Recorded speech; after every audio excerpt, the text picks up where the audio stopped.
और आप में से कई लोग इस चीज को रिलेट कर पाएंगे जो विशुद्ध रूप से गांव में रह रहे होते हैं। हफ्ते में 7 दिन होते हैं और उन 7 दिनों में 2 दिन ऐसे होते हैं जब हमने किसी अपने बड़े के मुंह से सुना होगा कि हम हाट जा रहे हैं। हम कहाँ जा रहे हैं? हाट जा रहे हैं। बहुत छोटा सा बाजार होता है, सामान्यतः एक अस्थायी बाजार होता है। अस्थायी इसलिए बोल रहा हूँ, ना तो कोई बिल्डिंगें होती हैं, ना वहाँ भंडारण की व्यवस्था होती है। इतना अस्थायी होता है कि जिसको बिक्री करना होता है वो अपना सामान लाता है, तिरपाल वगैरह वगैरह लगाकर उस सामान को वहां सेट करता है। जैसे ही शाम होती है, लाइट की भी व्यवस्थाएं नहीं होती हैं कहीं कहीं तो उन्हें उस सामान को वापस ले जाना पड़ता है। यानी हाट एक ऐसा बाजार है जो विशेष समय विशेष दिन लगता है। उसकी जो रेंज होती है, जहां पर हरिया रह रहा है उससे 10 किलोमीटर के आसपास वो देखने को मिल जाएगा। तो हरिया को मालूम है कि बृहस्पतिवार को या मंगलवार को हाट लगेगा और जो हमने गेहूं का उत्पादन किया है इसी हाट में जाकर बेचूंगा। क्योंकि हाट अस्थायी है, हरिया को टाइम से निकलना पड़ेगा, जगह ढूंढनी पड़ेगी, तरपाल बिछानी पड़ेगी, टेंट लगाना पड़ेगा, गेहूं की बोरी फैलानी पड़ेगी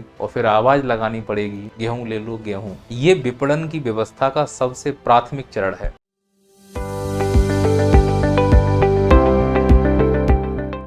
एमपीपीएससी मुख्य परीक्षा के लिए हम लोग पेपर 3 में अर्थशास्त्र की क्लासेस कर रहे थे, जिसमें हमने कई सारे टॉपिक कंप्लीट कर लिए थे। लेकिन प्री पास आ गया था तो इस क्लास को हमने होल्ड कर दिया। अब आयोग ने प्री की डेट वापस से पोस्टपोन कर दी है, तो इसी क्लास को हम वापस से रिज्यूम कर रहे हैं। यूट्यूब पर आपको इसके वीडियो अब निरंतर देखने को मिलेंगे। हमने कौन कौन से टॉपिक कंप्लीट किए थे इस यूनिट से? भारतीय अर्थव्यवस्था की प्रमुख विशेषताएं, विकसित भारत 2047, इस टॉपिक से हमने कृषि वाला कंप्लीट कर लिया था। राष्ट्रीय आय की विभिन्न अवधारणाएं कंप्लीट कर ली हैं। प्रमुख फसलें और फसल पैटर्न हमने कंप्लीट कर लिया है। अब हम अगला जो टॉपिक है वो ये वाला उठाने वाले हैं, कृषि मूल्य नीति, विपणन और वित्त। उसके बाद हम इन 2 टॉपिकों को पढ़ेंगे तो ये टॉपिक हमें और अच्छे से समझ में आएंगे। आइए इस टॉपिक को जरा खोल कर देखते हैं, समझते हैं कि इसका अर्थ क्या है। वो कह रहा है कि कृषि का मूल्य नीति, फिर दूसरा शब्द लिख रहा है विपणन और तीसरा शब्द उसने यहां पर लिखा हुआ है वित्त। आप ऐसे समझो कि हमारे पास बोर्ड में 4 शब्द लिखे हुए हैं। पहले इन चारों शब्दों का अर्थ समझो कि इसमें पढ़ना क्या है। सबसे पहले कृषि शब्द को उठाओ। क्या यहाँ कृषि का मतलब फसल हो रहा है? अगर ऐसा होता तो फिर सिलेबस में इंडिविजुअली फसल शब्द क्यों यूज करते? तो हम थोड़ा सा अपने लिए एक मार्जिन निकालते हैं और समझ स्तर बढ़ाने के लिए हम इसको कृषि ना समझते हुए प्राथमिक क्षेत्र समझ लेते हैं थोड़ी देर के लिए।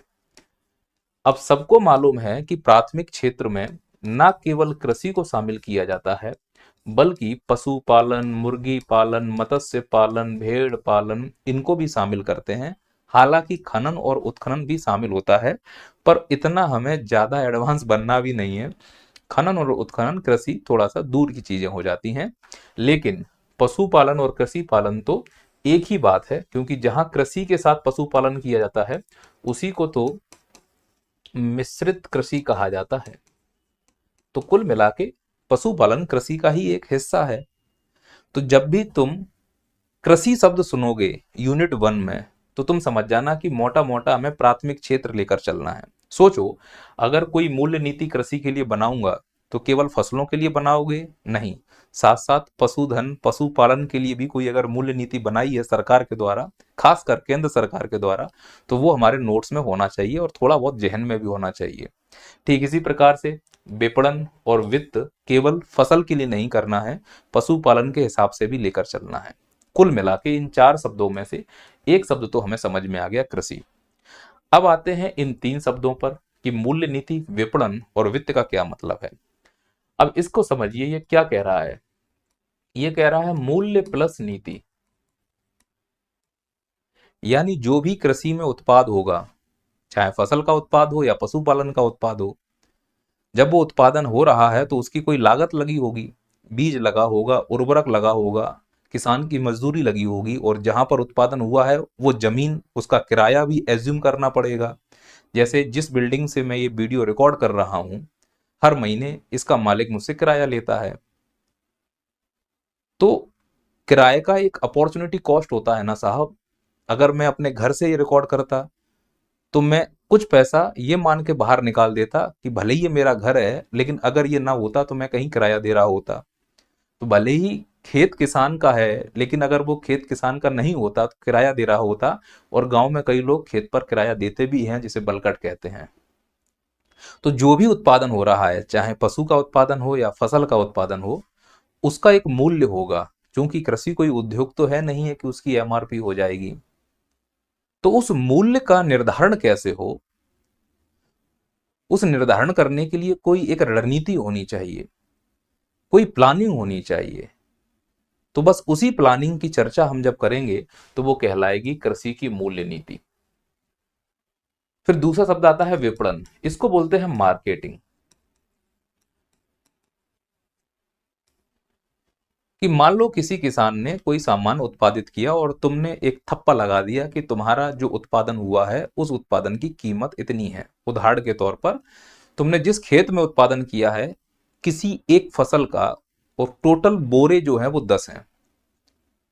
यानी एक व्यक्ति है इकोनॉमिक्स में, जिसे तुम हरिया कहते हो, उसने अपने 1 बीघा में 10 बोरे का उत्पादन किया, और हमने तुम्हारे प्रत्येक बोरे के मूल्य की नीति तय कर दी है कि एक बोरे की कीमत 100 रुपए। इस हिसाब से 10 बोरे की कीमत 1000 रुपए हो गई। अब अगर वो कहीं और बेचना चाह रहा है सरकार के अलावा, तो कोई एक सिस्टम होना चाहिए। भाई बेचूंगा तो तब जब कोई सामने वाला खरीदने के लिए हो, और सामने वाला खरीदेगा तब जब मैं यहां से उसको ले जाने की कोई व्यवस्था हो। तो विपणन का सीधा सा अर्थ है कि अगर कोई किसान फसल बोता है छोटे से बीज के साथ, फसल बड़ी हो रही है, फसल पक रही है, फसल में कीटनाशक डाले जा रहे हैं, फसल में उर्वरक डाले जा रहे हैं, फसल काटी जा रही है, मजदूरों को पैसा दिया जा रहा है, फिर फसल से दाना निकाला जा रहा है, फिर बोरे में पैक किया जा रहा है, फिर उसको बोरे को रखा जा रहा है, बोरे के ऊपर बोरे को। ये जो प्रोसेस है ना, बीज बोने से लेकर बीज काटने तक, ये पूरे प्रोसेस में जो पैसा गया है, जो तकनीक लगा है, जो मजदूर लगा है, जो व्यवस्था लगी है, जो समय गया है, उन सभी के समुच्चय को विपणन कहा जाता है, मार्केटिंग कहा जाता है। और लास्ट में तीसरा आता है जिसे वित्त कहते हैं, इंग्लिश में कहेंगे तो फाइनेंस। फाइनेंस का मतलब पैसा बाबू भैया, पैसा, बिना पैसे के कुछ नहीं होगा। किसान उत्पादन क्यों कर रहा है? पैसे के लिए। तुम क्यों खरीद रहे हो? पैसे के लिए। हम काम क्यों कर रहे हैं? पैसे के लिए। तो जो किसान उत्पादन करेगा तो उस उत्पादन में उसे बीज चाहिए, उर्वरक चाहिए, सिंचाई चाहिए, उपकरण चाहिए। पैसा कहां से आएगा? तो उस पैसे की व्यवस्था हमारे देश में किस प्रकार की है? व्यवस्था अच्छी है तो किसान आत्महत्या नहीं करेगा, व्यवस्था खराब है तो किसान आत्महत्या करेगा। तो हमें इस बात को समझने की जरूरत है कि जब हम कृषि पढ़ेंगे, उसका जो भी उत्पादन होगा, चाहे फसल का हो या पशुपालन का हो, उसमें इन 3 शब्दों को बहुत अच्छे से समझने का प्रयास करेंगे। शुरुआत हम करना चाह रहे हैं इस वाले शब्द से, यानी आज की हम क्लास में कृषि विपणन से संबंधित टॉपिक करने वाले हैं। सोच कर देखो एमपीपीएससी में कृषि विपणन से कैसे प्रश्न बन सकते हैं, 2 नंबर, 7 नंबर या 10 नंबर में। तो वो कुछ इस प्रकार के प्रश्न बनेंगे। पहला प्रश्न तो उसके परिभाषा या उसकी भूमिका से बनेगा। यानी कि एमपीपीएससी 2 नंबर में यही प्रश्न पूछेगा कि कृषि विपणन किसे कहते हैं। तो हमें उसकी परिभाषा रट के जानी है और उसका मतलब समझ के जाना है। फिर दूसरा प्रश्न बनेगा कि कृषि विपणन व्यवस्था पे टिप्पणी करो। यह प्रश्न बन सकता है 2-2 नंबर में कि कृषि विपणन के घटक लिखिए, कृषि विपणन के प्रकार लिखिए, कृषि विपणन की विशेषताएं लिखिए, उद्देश्य लिखिए, प्रकार लिखिए। ये 2-2 नंबर में बनेंगे। या फिर 10 नंबर में बन सकता है कृषि विपणन की चुनौतियां बताइए या त्रुटियां बताइए। और 7-7 नंबर में कई सारे प्रश्न बन सकते हैं कृषि विपणन की संस्थाओं संबंधित। तो ये जो संस्थाएं हैं ये इस टॉपिक की प्रमुख जान है। और लास्ट में हो सकता है एमपीपीएससी ऐसे प्रश्न पूछ दे कि कृषि विपणन में राज्य की क्या भूमिका है। राज्य का मतलब नियम कानून, और केंद्र और राज्य दोनों को मैं यहां शामिल कर रहा हूं। तो आशा करता हूं कि आपको ये बात समझ में आ गई होगी। आइए पहले परिभाषा रट के देखते हैं कृषि विपणन के लिए कौन कौन सी परिभाषाएं हो सकती हैं, उनकी भूमिकाओं को समझने का प्रयास करते हैं।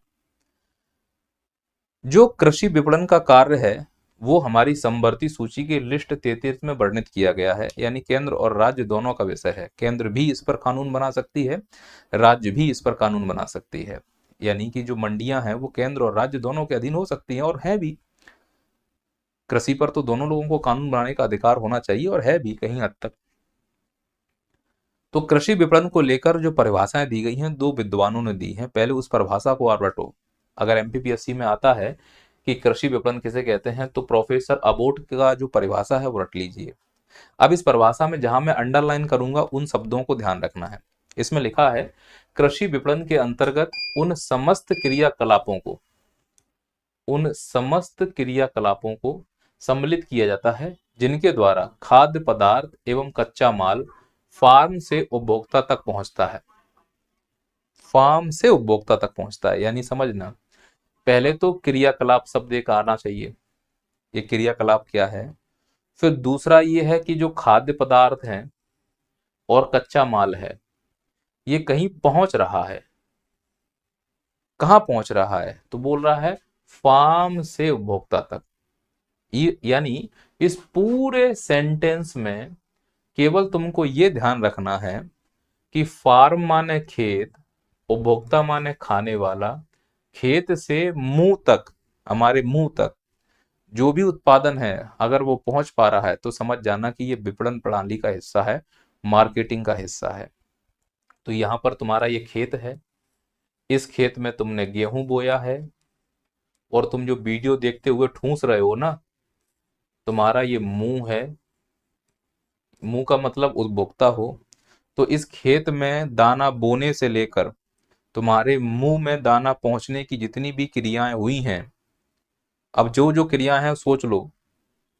ट्रैक्टर चल रहा है, फसल कट रही है, बोरे ट्रक में भरे जा रहे हैं, बोरे फेंके जा रहे हैं, बोरे पन्नियों में पैक किए जा रहे हैं, आटा पीसा जा रहा है। समझ पा रहे हो? तो ये जो प्रोसेस हो रहा है, इसी पूरे प्रोसेस को उन्होंने विपणन कहा है। और ध्यान रखना कि वो सामान्यतः कच्चे माल को खेत से उपभोक्ता तक पहुंचाने की प्रक्रिया को विपणन कह रहे हैं। तो एक तो ये सीधी सी परिभाषा हो गई है। अगर ये परिभाषा कम समझ में आ रही है तो कोल्स और ऊल की परिभाषा है उसको समझिए। लिखा है कि विपणन कार्यों से तात्पर्य, पहली लाइन तो बकवास है, कोई मतलब नहीं है, उन प्रमुख विशिष्ट क्रियाओं से है। क्रिया का मतलब जो भी कार्य हो रहा है, खेत जोतना, खाद छिड़कना, मंडी में गेहूं ले जाना, गेहूं को तोलना, बोरे में भरना, यही है विपणन की सब प्रक्रियाएं। करने में है जो विपणन कार्य वस्तुओं के विपणन प्रक्रिया की प्रमुख आर्थिक क्रिया है। ये किसकी परिभाषा है? प्रोफेसर कोल और ऊल की परिभाषा है।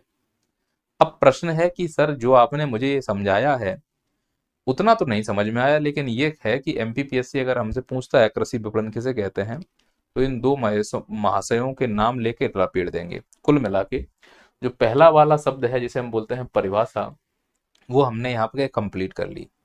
अब इसका जो कॉन्सेप्ट है वो तुम्हें यहाँ पर समझ में आना शुरू हो जाएगा कि इसका कॉन्सेप्ट कैसे काम करता है। देखिए, पहला टॉपिक कंप्लीट है। अब हम अगले टॉपिक पर आते हैं, वो है हमारे घटक, उद्देश्य, प्रकार, विशेषताएं और कार्य।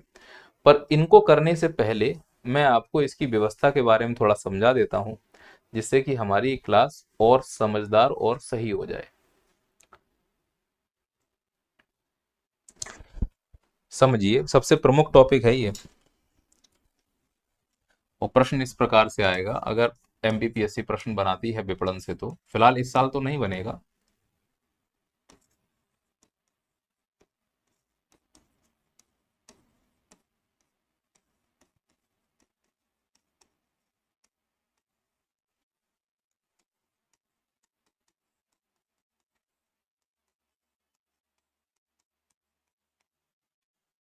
कृषि विपणन व्यवस्था पर हमें टिप्पणी करने के लिए बोला जा रहा है।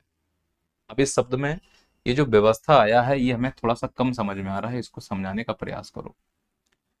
देखो, चीजों को समझना आप सभी लोग। मान लो ये खेत है,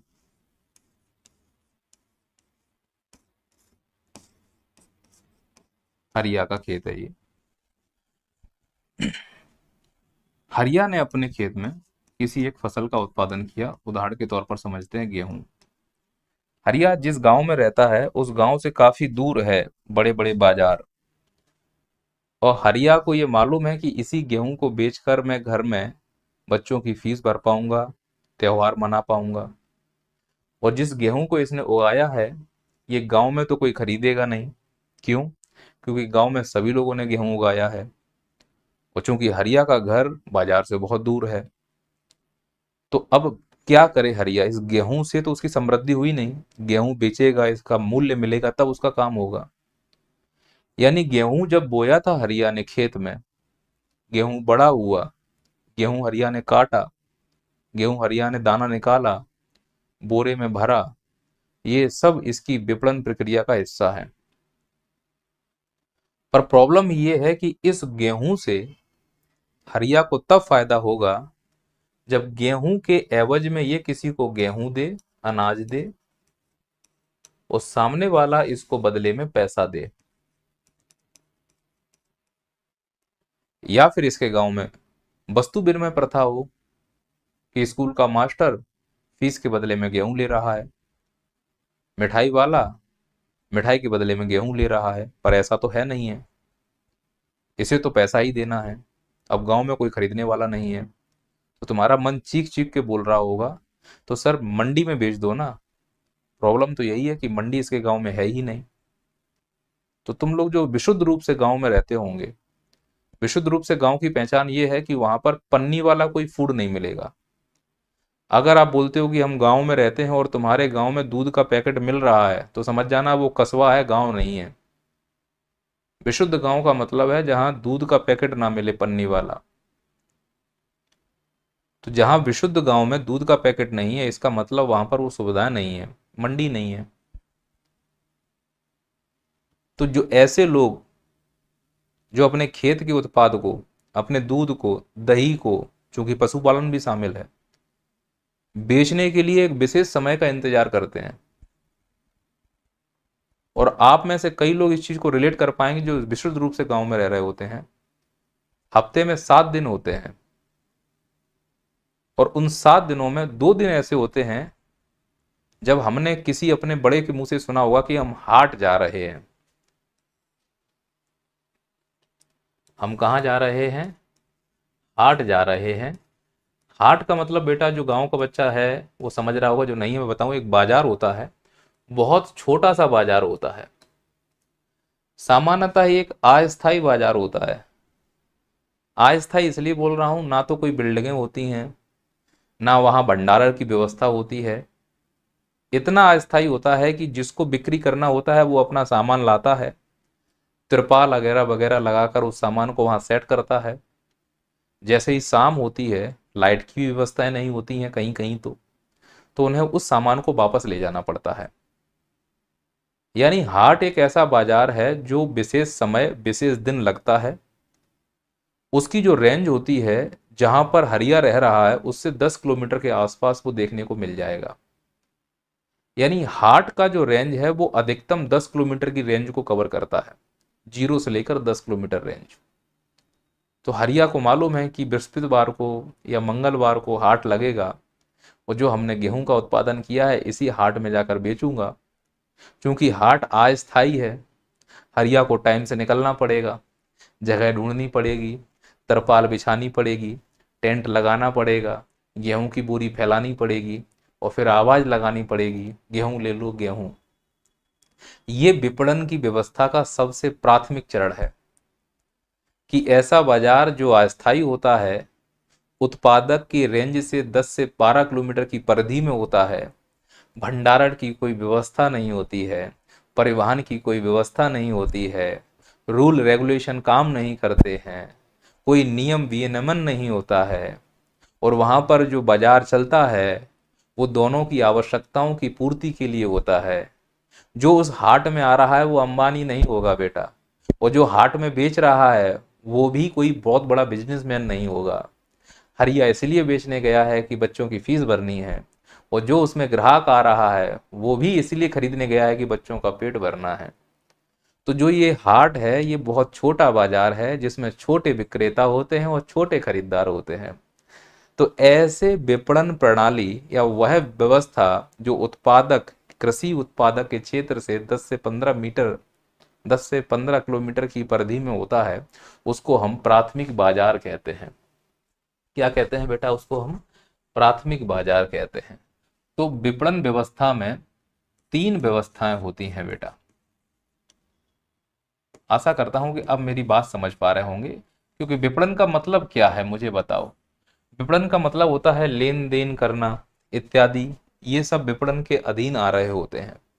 अगर आप ध्यान से देखोगे कि विपणन के घटक कितने होंगे, तो विपणन के घटक होता है विनियमन करना, भौतिक क्रिया विधि और सुविधाएं।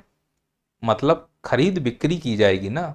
विपणन को और अगर सरल भाषा में आप समझना चाह रहे हो तो आप ऐसे समझिए विपणन के लिए कि विपणन के जो तत्व होते हैं ना, उसमें उत्पाद होना चाहिए। हरिया के पास उत्पाद है या नहीं है?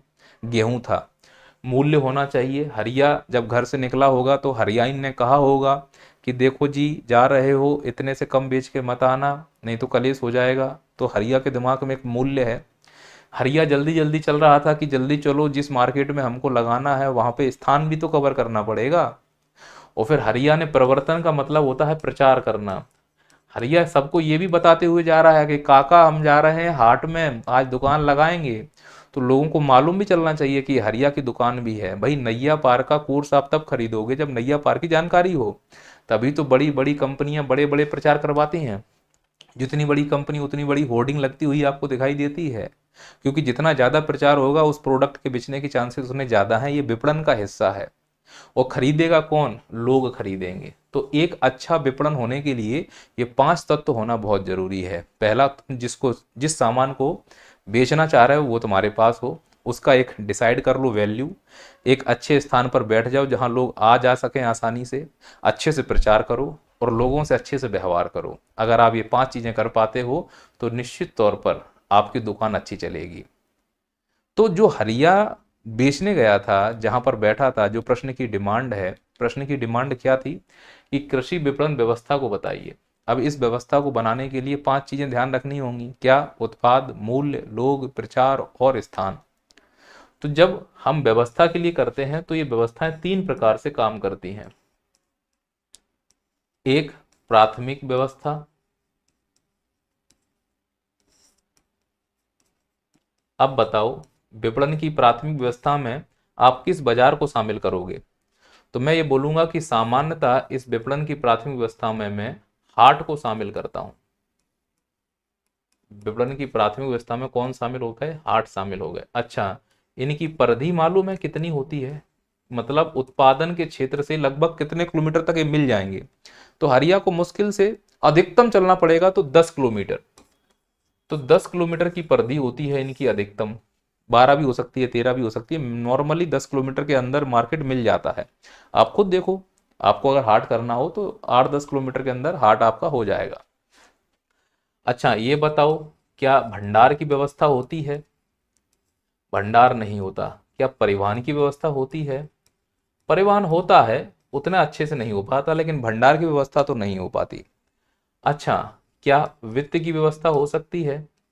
वित्त की व्यवस्था संभवतः नहीं हो पाती। यहाँ वित्त का मतलब आप वर्तमान समय में एटीएम पूछ सकते हैं या एटीएम देख सकते हैं। कि ऐसा नहीं है कि इस प्राथमिक बाजार में कोई विपणन करने गए तो वहां पर ये कोई बहुत बड़ी बैंक बैठी हुई है कि अगर तुम्हें पैसे चाहिए तो हमसे लोन ले लो आके। छोटे मोटे कोई साहूकार बैठे हों तो बड़ी बात है, पर साहूकार वहां रिस्क नहीं लेगा। इसीलिए विपणन व्यवस्था में जो सबसे छोटा चरण है, जो सबसे छोटा स्थान है, वो क्या है हमारा? प्राथमिक बाजार, प्राथमिक व्यवस्था। थोड़ा सा और डेवलप कर लो, तुम गांव से बाहर निकले, कस्बे में पहुंच गए, तो यहां आ गई माध्यमिक व्यवस्था।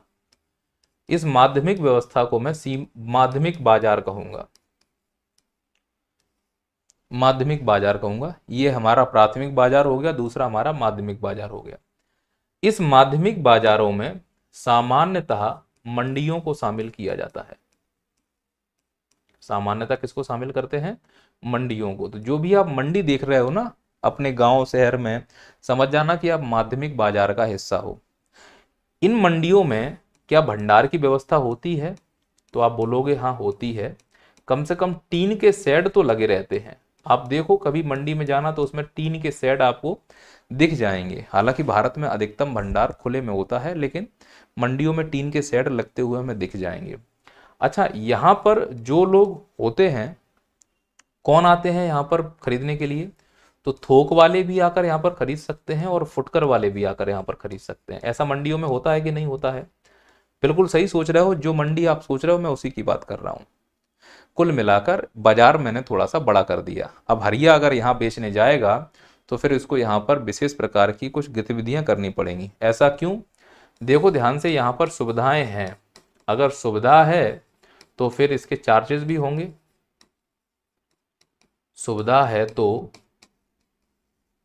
भुगतान भी होगा, भुगतान भी करना पड़ेगा। भाई विपणन का हिस्सा है ये। आप लोग विपणन का मतलब समझ रहे हो ना, खरीद बिक्री। कैसे भुगतान करेगा वो? जैसे कि मंडी शुल्क, जब वो अंदर जाता है तो मंडी शुल्क देना पड़ेगा। जैसे कि पल्लेदारी,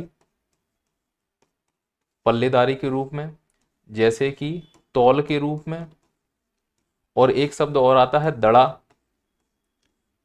दड़ा क्या होता है? आपने देखा हो मंडी में जब कोई बिचौलिया किसी किसान का गेहूं या अनाज खरीदने आता है तो उसके बोरे में वो एक सूजा उछेड़ देता है, थोड़ा सा अनाज निकाल के ऐसे फूंक के देखता है, और सोचो अगर उस बोरे से कोई अच्छी क्वालिटी का गेहूं नहीं निकला या अच्छी क्वालिटी के दाने वाला अनाज नहीं निकला और थोड़ा सा गंदा अनाज निकल आया, जबकि पूरे बोरे में बहुत अच्छा अनाज भरा हुआ है, तो वो उस डरे से अनुमान लगा लेगा कि भैया तुम्हारा जो दाना है वो हल्का है, पतला है, उसमें नमी की मात्रा ज़्यादा है, चबाने पे कड़क कड़क की आवाज़ नहीं आ रही है, इसीलिए जो भी बाजार की प्रचलित कीमत है हम उससे कम कीमत लगाएंगे। हरिया बोलेगा साहब मर जाएंगे, आपने मेरे सामान का डड़ा लगा दिया। डड़ा एक ऑफिशियल शब्द है, ठीक वैसे जैसे दलाल एक ऑफिशियल शब्द है इकोनॉमिक्स में, दलाल पद सुना होगा, शेयर मार्केट से संबंधित है, तो इसे हम माध्यमिक बाजार कहते हैं। फिर लास्ट में आता है, इसको हम कहते हैं सीमांत बाजार। तो कुल मिलाकर विपणन के लिए 3 प्रकार के बाजार होते हैं। ये अंतिम बाजार होता है। अगर मैं इसके बारे में ऐसे लिखूं तो यह है अंतिम भंडार करता है, ये अंतिम देता है, ये सर्व सुविधा युक्त होता है,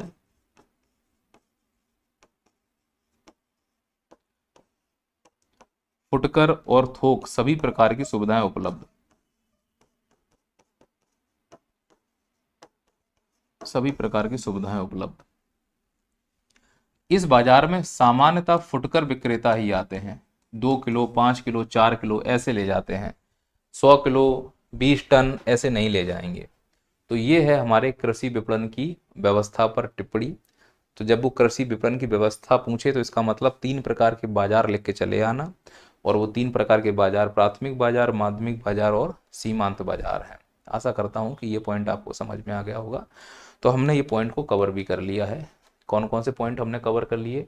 विपणन की व्यवस्था कंप्लीट कर ली और हमने परिभाषा वाला पॉइंट कवर कर लिया। आगे चलते हैं थोड़ा सा। अब हम चलते हैं विपणन के घटक को समझने के लिए, फिर उद्देश्य, फिर ये सब आप ध्यान से देखोगे तो 2 नंबर के प्रश्न है, ये 2 मार्क है हमारे लिए, है ना, कि कृषि विपणन के घटक बताओ, कृषि विपणन के उद्देश्य बताओ, कृषि विपणन के प्रकार बताओ, कृषि विपणन की विशेषताएं बताओ। तो आशा करता हूं कि तुम लोग बता दोगे। देखो क्या है, सबसे पहले कृषि विपणन के घटक क्या होते हैं। तो कृषि विपणन के 3 ही घटक होते हैं। पहला, विनिमय करना।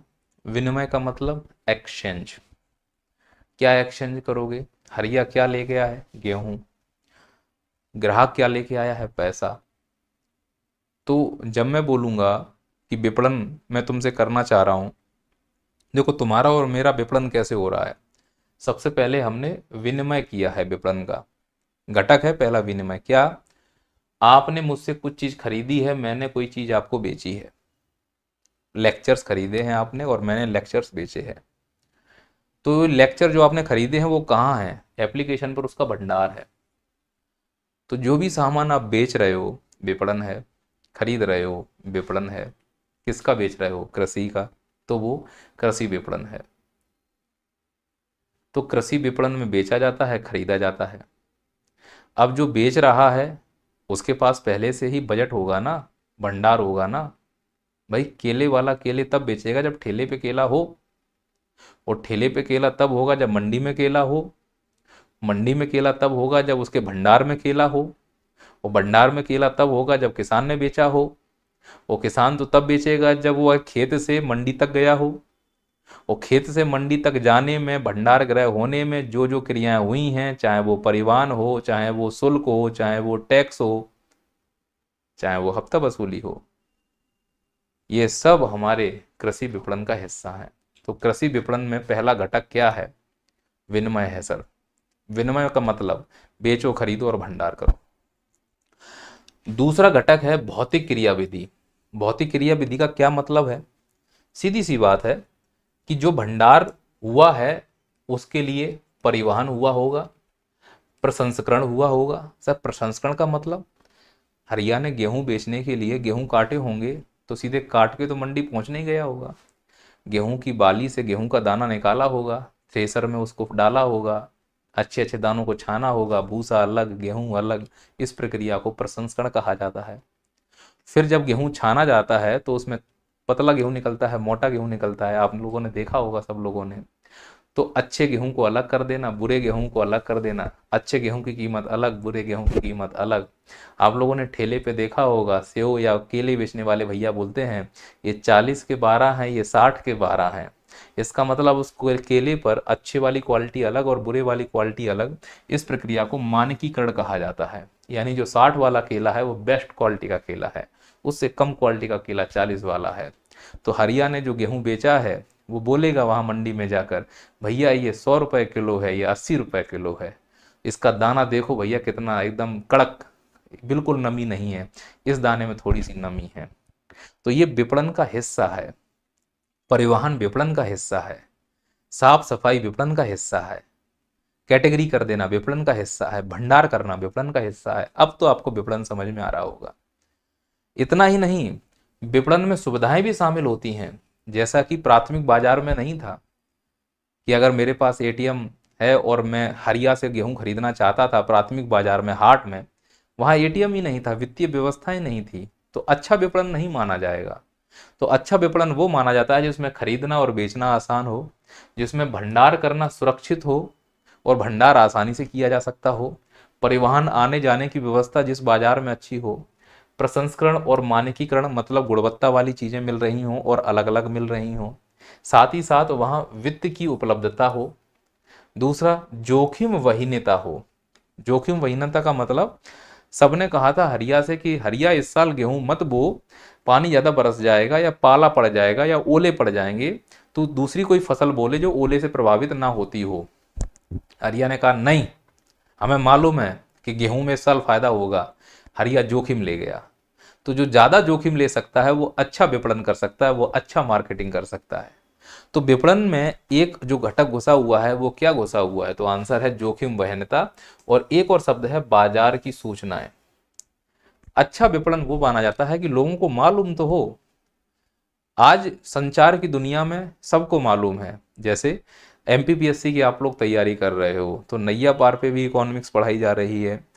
हमसे भी बेस्ट यानी नैया पार संस्था से भी 100 गुना अच्छे टीचर हैं इंदौर, भोपाल, ग्वालियर, जबलपुर में, जो एमपीपीएससी के लिए एक से एक कंटेंट दे रहे हैं। तो लेकिन सूचना फैल रही है कि नहीं यार इस कोचिंग में अच्छा कंटेंट है, नहीं ये टीचर ठीक ठाक पढ़ा लेता है। तो जिसकी सूचना ज़्यादा फैलेगी, अच्छा या बुरा, दोनों प्रकार की सूचनाएं फैलेंगी ना, कि नहीं यार इनका कंटेंट अच्छा नहीं है, या फिर यार इनका कंटेंट अच्छा है। तो अगर सूचना बुरी फैलेगी तो विपणन गया, सूचना अच्छी फैलेगी तो विपणन गया। एक में विपणन ऊपर गया, एक में विपणन नीचे गया। दोनों ही काम में सूचना बहुत अहम भूमिका होती है। अगर सूचना, जैसे मान लो कि नैया पार पर कोई चीज अच्छे से नहीं पढ़ाई जा रही है तो तुम लोग बोलोगे यार नहीं यार वो इकोनॉमिक्स के टीचर फॉर्मलिटी कर रहा है, तो नेगेटिव जाएगा। तो इससे जो उपभोक्ता है उसको फायदा होगा, बेचने वाले को नुकसान होगा। उपभोक्ता को गलत चीज नहीं मिलेगी। ऐसा ही तो होता है कि यार वो वाला प्रोडक्ट मतलब उसका सर्विस अच्छा नहीं है। तो गलत सूचना उपभोक्ता के लिए अच्छी है और अच्छी सूचना बेचने वाले के लिए अच्छी है। इसीलिए सूचना का विपणन में बहुत ज़्यादा महत्व है। आशा करता हूं कि आपको घटक अगर आ जाते हैं 7 नंबर में लिखने के लिए तो आप इनको बहुत अच्छे से मैनेज कर पाएंगे, समझ पाएंगे। आगे चलते हैं। क्या भैया ये बंद का है?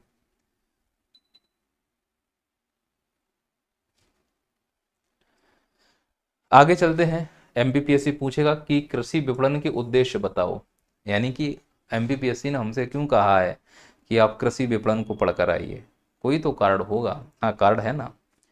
कृषि विपणन का पहला उद्देश्य होता है लाभदायक ग्राहक कार्रवाई को बढ़ाना, यानी कि जो ग्राहक आ रहा है उसके आने से दुकानदार को भी फायदा हो और ग्राहक को भी फायदा हो। दुकानदार को आमदनी होगी, ग्राहक को लाभ मिलेगा। इस प्रकार की प्रक्रिया विपणन के उद्देश्य में शामिल होती है। तो विपणन का सबसे निस्वार्थ उद्देश्य है कि ग्राहक को भी फायदा हो जाए और दुकानदार को भी फायदा हो जाए। उसके लिए क्या होना चाहिए? विपणन के ये घटक होने चाहिए। ग्राहक और दुकानदार एक दूसरे से तब संतुष्ट होते हैं जब बेचने खरीदने वाला बड़ा ही शानदार हो। आजकल यूट्यूब पर मैं एक चाचा को देखता हूँ, कचौड़ी बेचते हैं यूपी के, बड़े ही गुस्से में रहते हैं मुझसे भी ज्यादा, और उनके अंदर एक अलग सा ही टसन है, कचौड़ी खाना है तो खाओ नहीं तो भाग जाओ, इस प्रकार से। अब बेच रहे हो तुम गुस्से में, तो एक ना एक दिन किसी को बुरा तो लग ही जाएगा, तो बेचने की घटना कम हो जाएंगी, फिर तुम्हारी दुकान नहीं चलेगी, फिर हाथ जोड़ते घूमोगे कि आओ हमारी कचौड़ी खा लो।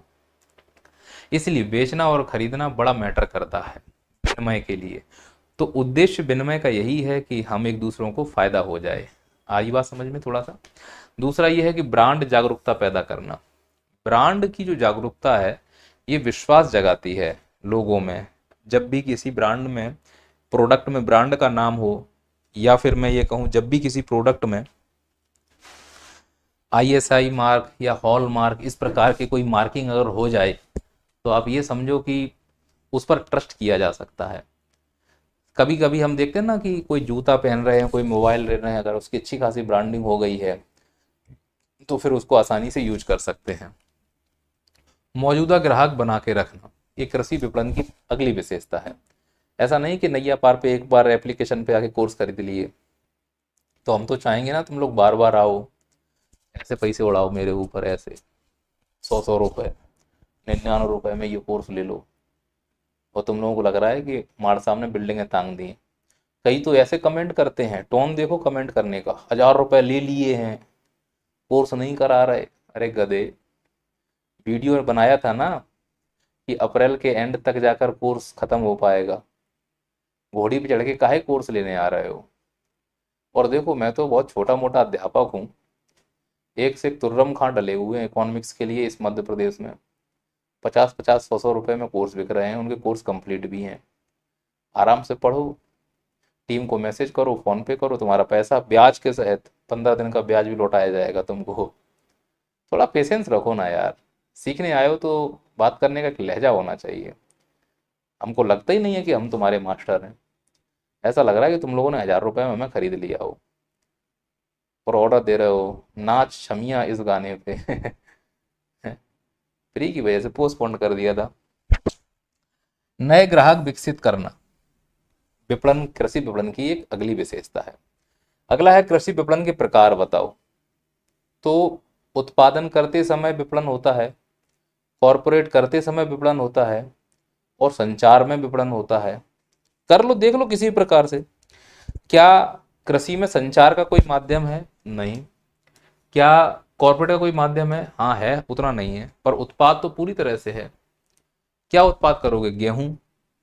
तो भैया गेहूं बोने के लिए क्या करना पड़ेगा? मजा बताओ ना। गेहूं के लिए सबसे पहले सिंचाई करोगे तो ट्यूबवेल वाले को पैसा दोगे, फिर जुताई करोगे तो ट्रैक्टर को पैसा दोगे, फिर बुआई करोगे तो बीज वाले को पैसा दोगे, फिर छिड़काई करोगे तो कीटनाशक वाले को पैसा दोगे, फिर कटाई करोगे तो काटने वाले को पैसा दोगे, फिर छनाई करोगे तो छानने वाले को पैसा दोगे यानी थ्रेसर वाले को, फिर ढुलाई करोगे तो ट्रैक्टर वाले को फिर पैसा दोगे, फिर लदाई करोगे तो पल्लेदारी को पैसा दोगे, फिर ढलाई करोगे, तब जाके सामान छोड़ोगे, तब पैसा आएगा। तो इस पूरी प्रोसेस में तो मुझे बताओ, बिना पैसे कोई काम हो रहा है क्या? मरते हो तो कफन पे पैसा लगता है, कैसी बात कर रहे होगे तुम लोग?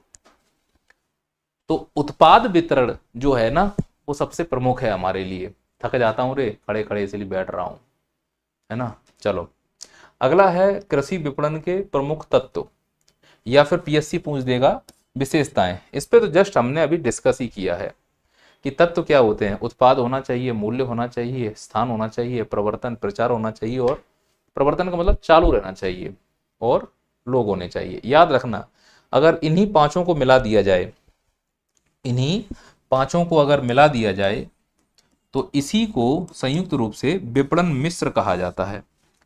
क्या कहते हैं इसको? विपणन मिश्र कहा जाता है। अच्छा, कोई तुमसे पूछे कि कृषि विपणन का अंतिम उद्देश्य बताओ, कृषि विपणन का अंतिम उद्देश्य, तो तुम ऐसे जवाब देना, खुशहाल किसान, आप लोगों ने प्रचार में सुना होगा, संतुष्ट ग्राहक, यही उद्देश्य है। खुशहाल किसान, संतुष्ट ग्राहक। बताओ भैया, किसान कैसे खुश होगा? किसान जो भी करने जा रहा हो उसे बड़ी आसानी से हो जाए। उसे खेत जोतना है, ट्रैक्टर आसानी से मिल जाए, सस्ता मिल जाए। उसे बीज लेना है, आसानी से ब्याज मिल जाए, सस्ता मिल जाए। उसे खाद लेनी है, लाइन में ना लगना पड़े। उसे मंडी में बेचना है, आपने देखा है मंडियों में ट्रैक्टर बाहर लाइन से लगा दिए जाते हैं। तो ये अंतिम उद्देश्य है। अगर इंटरव्यू में बनेगा, 2021 वाले सुन रहे होंगे मुझे। चलो, यहां पर है बेचना, खरीदना, एकत्रित करना। ये क्या है? ये कृषि विपणन के कार्य हैं। क्या है? बेचते हैं, खरीदते हैं और भंडारण करते हैं। कार्य ही तो है सर। और कार्य अगर लिखना हो तो सीधी सी बात है भैया, ये रहे, खरीदना, बेचना, भंडार करना, परिवहन, प्रसंस्करण, मानकीकरण, वित्तीय उपलब्धता, जोखिम और सूचना देना। ये सब तुम्हारे कृषि विपणन के कार्य हैं। बुद्धि का प्रयोग करोगे तो जवाब आ जाएगा। मेरे को लगता है कि अब मेरी बातें आपको समझ में आ रही होंगी। इसके बाद अगला हमारा टॉपिक है जिसका नाम है कृषि विपणन की चुनौतियां। क्या लग रहा है बेचते समय, खरीदते समय क्या चुनौतियां हो सकती हैं? सोच कर देखो इन चुनौतियों के बारे में, तो स्पष्ट रूप से उत्तर दिखना शुरू हो जाएगा। सबसे पहला है सीमित निवेश। जितने भी निवेश करता है, बड़े बड़े उद्योगों में निवेश करना चाह रहे हैं, कृषि में कोई निवेश नहीं करना चाहता। यहां तक कि बैंकें भी निवेश नहीं करना चाहती। हालांकि पब्लिक सेक्टर लैंडिंग PSL 40% बना के रखा गया है। शायद इसीलिए विदेशी बैंकें भारत में व्यापार नहीं करना चाहती, क्योंकि उनके कुल मुनाफे का या कुल NDTL का 40 से 45% तो कृषि को देना होता है। और कृषि में कोई निवेश करेगा, और अगर करेगा तो संविदा कृषि के रूप में करेगा। भाई, इस देश में निवेश करने के लिए और भी तो कई चीजें हैं, लीगल और इनलीगल तरीके से। कृषि में निवेश नहीं करना चाहते, चुनौती है, उत्पादकता कम होती जा रही है। दूसरा है एकीकृत बाजार का अभाव है। मतलब जैसे मॉल नहीं होता है कि एक मॉल में घुस जाओ, चड्डी बनियान से लेके हवाई जहाज तक सब खरीद लो, उस मॉल को तुम एकीकृत मार्केट कह सकते हो। ऐसा कोई तुमने मॉल देखा है कि उसमें तुम घुस जाओ तो गेहूं, बाजरा, चावल, महुआ, मक्का, बीना, पीना सब मिल जाए तुमको? उसमें है नहीं है। मंडी में जाओगे तो फिर उसमें कहीं चीजें मिलेंगी, कहीं नहीं मिलेंगी। मंडी का मतलब कृषि उत्पाद है, फल, फ्रूट, सब्जी, दूध, दही, घी, मठा, अनाज। ऐसा मार्केट अभी इंडिया में बना ही नहीं है। और हम सबसे ज्यादा कृषि में लगे हुए रोजगार हैं, हम कृषि प्रधान देश हैं। बर्गर के लिए दुकान है, गेहूं की रोटी के लिए दुकान नहीं है इस देश में। अगला है विपणन जागरूकता का अभाव। दूसरा, जो किसान है उसे मालूम ही नहीं है कि कितनी कीमत पर बेचना चाहिए, उसका मूल्य क्या है। इस देश का किसान गरीब इसलिए है क्योंकि उसे अपनी कीमत ही नहीं मालूम। 5 रुपए, 6 रुपए किलो, 10 रुपए किलो वो अपने गेहूं को बेच देता है। मोटे अनाज अगर आप देखोगे गांव में तो उसकी कोई कीमत नहीं है। मोटे अनाज का मतलब बाजरा इत्यादि, उसकी खीर फिर लोग बना के खाते हैं। बाजरे को तो जानवरों को खिला दिया जाता है, वैल्यू नहीं है। कभी मॉल में जाना और मॉल वाले से बोलना, भैया please give me millet, please give me millet grain, मोटे अनाज दे दो, तो पैकेट देगा तुमको 1 किलो की, लिखा होगा उस पर 45 रुपया। वो बाजरा जो गांव में बकरी और भैंस खा रही थी वो 45 रुपया का है। यहाँ गांव में दूध, दही, छाछ की कीमत नहीं होती है। छाछ निकलता है तो गांव में घर घर बंटवा दिया जाता है, एक एक बाल्टी ले जाओ पियो, क्योंकि सबके घर में हो रहा है। कभी जाना किराने की दुकान पे, बोलना भैया दही दूध मिलेगा क्या, तो पूछेगा कितने का, कह दो 20 रुपए का, इतना देगा चिंडू जैसा। तो हमें किसानों को विपणन के बारे में जानकारी देनी है कि कैसे कम लागत में अधिक उत्पादन किया जा सकता है। अपर्याप्त ऋण सुविधा है किसानों के लिए। वित्तीय संस्थाएं अब अच्छे से थोड़ा बहुत काम कर रही हैं, उतनी तो भी नहीं कर पा रही हैं। तो साहूकारों से उन्हें ऋण नहीं लेना पड़ता। कितनी बड़ी चुनौती है। साहूकार हरामखोरी इतनी करते हैं कि 2-2% का टका का ब्याज लगाते हैं, साल में 24%। 100 रुपए अगर ले रहे हो तो साल में 24 रुपए उसका ब्याज दो। तो इस प्रकार से जब वो ब्याज लगा रहे होते हैं तो फिर किसान कहाँ से लाभ निकाल पाएगा। और सोचो उस समय अगर पानी बरस गया, ओले पड़ गए, तो किसान क्या करेगा। फसल हुई नहीं है, कर्जा बढ़ रहा है, तो फांसी लगाएगा ना। अनुचित गोदाम है, ये बड़ी समस्या है भारत में। मान लो कि मैंने प्याज का उत्पादन किया, अब प्याज उत्पादन कर दिया है, पूरे भारत में उत्पादन हुआ होगा। ऐसी कंडीशन में मुझे सोचकर बताओ, आप सबके पास प्याज है तो प्याज की कोई कीमत होगी क्या? नहीं। रोड पर टमाटर और प्याज लोग फेंकते घूमेंगे।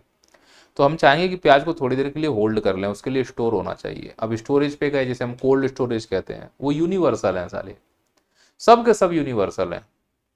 उसमें प्याज भी है, टमाटर भी है, आलू भी है। अरे भैया, प्याज अलग तापमान पे ठंडा रहता है, आलू अलग तापमान पर, टमाटर अलग तापमान पर। यूनिवर्सल बना दोगे तो सभी एक तापमान पे कैसे रह पाएंगे। और सब्जियों में बड़ी विशेषता है, एक सड़ गया तुरंत बाकी सब सड़ेंगे बहुत स्पीड से। समस्या है। दूसरा, ग्रेडिंग और मानकीकरण का अभाव है। मतलब वो डरा वाला याद है, मंडी में गया था, सूजा को छेड़ दिया, अनाज निकाला, ऐसे बोला कि तुम्हारा तो अनाज खराब है, डर लग गया। ये भी एक समस्या का विषय है, इसके मानकीकरण को सुधार करना चाहिए।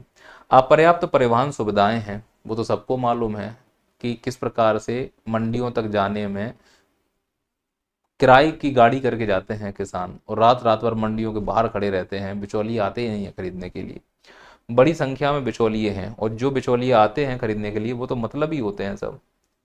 और इसके अलावा बाजार का कदाचार, भ्रष्टाचार है बाजार में। ये सब चुनौतियां हैं किसकी? विपणन से संबंधित। अब हम आते हैं कृषि के विपणन की संस्थागत संरचना से संबंधित। इसमें क्लास में जो ये वाला टॉपिक है, ये हम अगले वीडियो में करेंगे।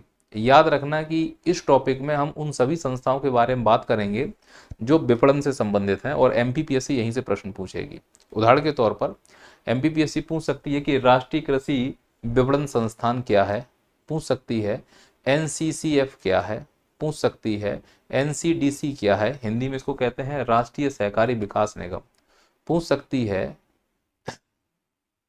एपीडा क्या है, पूछ सकती है एमपीडा क्या है, पूछ सकती है ट्राइफेड क्या है, हमसे पूछ सकती है एनडीडीबी क्या है, नेशनल डेयरी डेवलपमेंट बोर्ड कैसे कहते हैं, हमसे पूछ सकती है सीएससीपी क्या है, हमसे पूछ सकती है आईआईपीएम क्या है, Indian institute of plantation management, हमसे पूछा जा सकता है इस प्रकार की स्थापनाएं, हमसे पूछा जा सकता है भारतीय खाद्य निगम जिसे फूड कॉरपोरेशन ऑफ इंडिया कहते हैं, हमसे पूछा जा सकता है नाफेड के बारे में।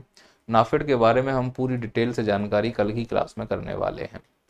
उम्मीद है कि आप समझ पा रहे होंगे। इसके अलावा और भी कई संस्थाएं होंगी, जैसे ई नाम क्या है ना, एग मार नेट क्या है, एफपीओ क्या है, MIEWS क्या है, और कॉरपोरेशन क्या है। इनके लिए भी हमने अलग से पूरा नोट्स बना के रखा हुआ है। अगर 7 नंबर में एमपीपीएससी हमसे कुछ भी पूछेगी तो निश्चित तौर पर हम उसके लिए तैयार रहेंगे। लास्ट में एक टॉपिक रह जाएगा, कृषि विपणन में राज्य की क्या भूमिका है, उसको भी हमने तैयार करके रखा हुआ है। मध्य प्रदेश राज्य की ये भूमिकाएं हैं, इन भूमिकाओं पे हमें फोकस करना है। तो कल की क्लास में हम इन संस्थाओं से संबंधित जो भी टॉपिक्स हैं उनको कंप्लीट करेंगे। मैं एक बार फिर से आप लोगों से बोल दूं, परेशान होने की कोई ज़रूरत है नहीं है मेरे हिसाब से। अगर आपको लगता है कि मुझे तो हाथ इकोनॉमिक्स के कोर्स मिल जाएगा, तो वो तो नहीं उपलब्ध हो पाएगा, है ना। मैं चाह रहा हूँ कि गुणवत्ता के साथ आप लोगों के साथ चीज़ें पहुँचे। और दूसरा ये कि सर होली में ऑफ़र आ रहा है, क्या आ रहा है, तो होली के ऑफ़र को होली तक हम देखेंगे, उस पर फिर बात करेंगे। क्लियर है? आशा करता हूँ कि आपको मेरी बातें समझ में आ गई होंगी। हम मिलते हैं अब अगले वीडियो में। और कोई सलाह मशवरा शिकायत हो कमेंट करें, है ना। और थोड़ी सी तो यार कुछ तो मर्यादा रखिए, कुछ तो मर्यादा रखिए। हैं? तुम लोग मास्टर मास्टर मानते हो मुझे कि नहीं मानते हो? किसी किसी के मैसेज से लगता नहीं है। हाँ नहीं, मैं ये नहीं कह रहा हूँ मुझे मास्टर मानो, मेरी हरकतें नहीं है मास्टर जैसी। चलो अगले वीडियो में बात करते हैं आपसे हम।